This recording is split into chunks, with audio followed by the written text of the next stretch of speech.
Ladies and gentlemen, to end the greatest work designed, 1,000 hands need but one mind. Professor Dr. Peter Nieschmidt is well known as an outstanding speaker in many parts of Europe.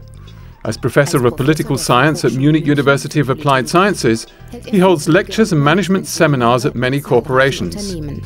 One person views work as a constraint, the other as a need.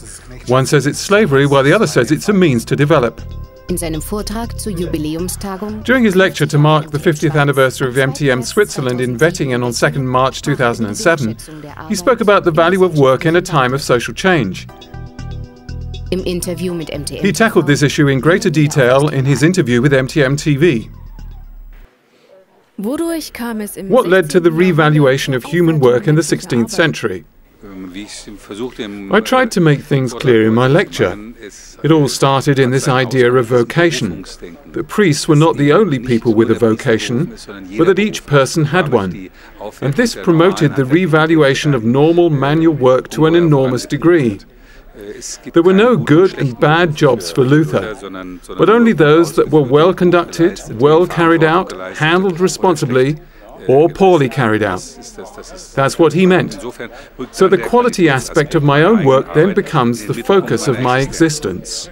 Was Calvin the initiator of pressure to perform and profit-seeking?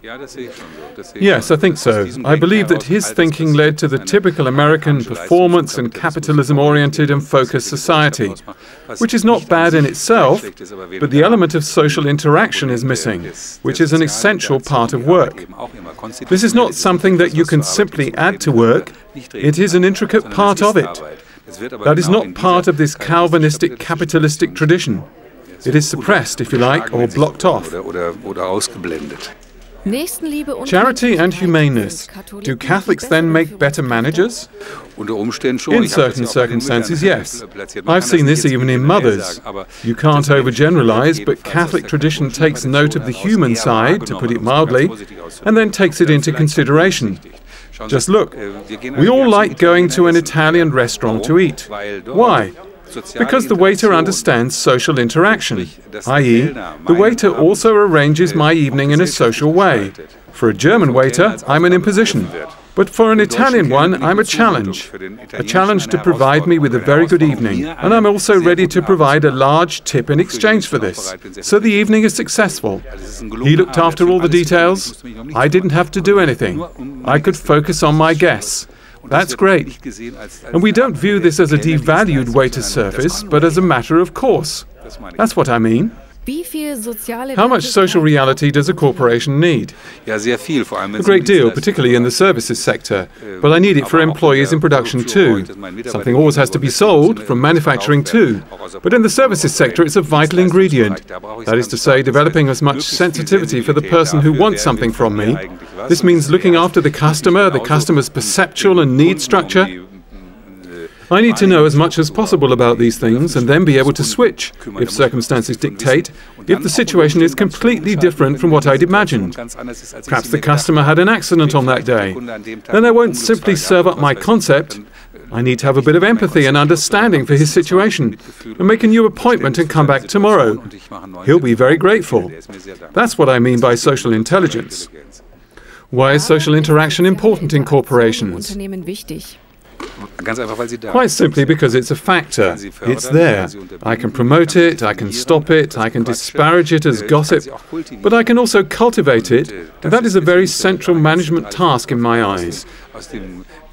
To turn employees' gossip into social interaction, which does not have to be task or goal-oriented, but it may be directed at each other. But the manager determines the level to a great degree, to the extent that he considers it to be important and valuable. I'm talking about a weekend workshop or outdoor training, or call it what you like. If a manager takes this seriously and makes it important, employees understand that he's also interested in the level of my interaction. That then becomes a challenge for me. It's no different at school. How important is the issue of employee management for our managers?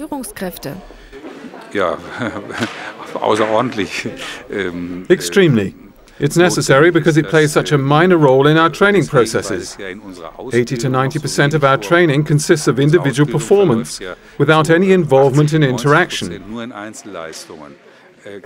So this is an area where I cannot start opening up fields of learning early enough within a corporation, whether through workshops, team development projects or the like, because it's not something that is new right now, which has just fallen from the sky or has just happened. It's always been around and is a factor now, but we struggle to handle it because we're so focused on performance and results from individual tasks, on the output, but not on the means that lead to the output. Things were actually different in the Catholic medieval period, as I have argued from a historical perspective, than in our output-oriented age. Whether it be Lutheran, the customer should always obtain top quality in Luther's eyes, or with Calvin, it was the production process and only the production process in terms of its efficiency. That's what I mean.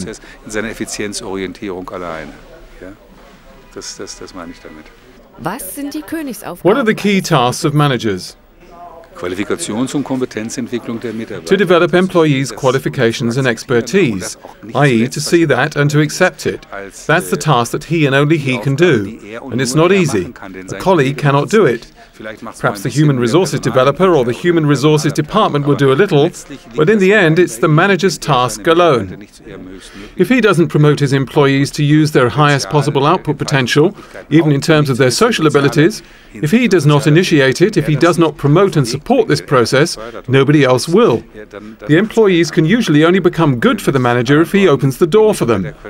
It's naturally hard for a manager who has only developed his own feeling of self-worth from his professional work and his specialist qualifications by the age of 35.